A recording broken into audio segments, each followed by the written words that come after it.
দেশের বাজারে চালের সরবরাহ স্বাভাবিক ও দাম নিয়ন্ত্রণে রাখতে ভারত ও মিয়ানমার থেকে ৩৭,০০০ টন চাল চট্টগ্রাম বন্দরে এসেছে গতকাল।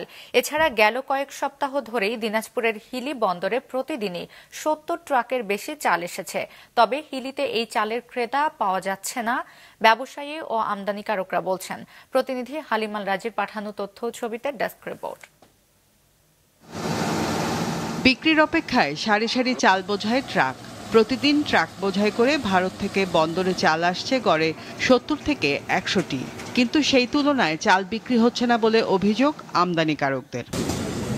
ট্রাকগুলো ৮ থেকে ১৫ দিন পর্যন্ত বন্দরে রাখতে হচ্ছে আমদানিকারকদের।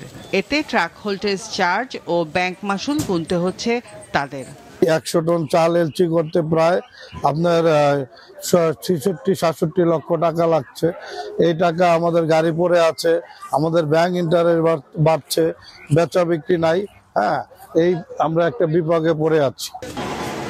অনেক ক্ষেত্রে ক্রেতা সংকটের কারণে কেনা দামের থেকে কম দামে চাল বিক্রি করতে বাধ্য হচ্ছেন আমদানিকারকরা। চাউল সম্পা কাটারি রেট পড়ছে আমাদের ৬৯ টাকা, মার্কেট যাচ্ছে হলো ৬৭ টাকা। আবার রত্না আমাদের পর্তায় হলো ৫৫ টাকা, বিক্রি যাচ্ছে হলো ৫২-৫১ টাকা। স্বর্ণা আমাদের ৫৩ টাকা পর্তায়, বিক্রি যাচ্ছে হলো আপনার ৪৯ টাকা, ৫০ পয়সা, ৫০ টাকা।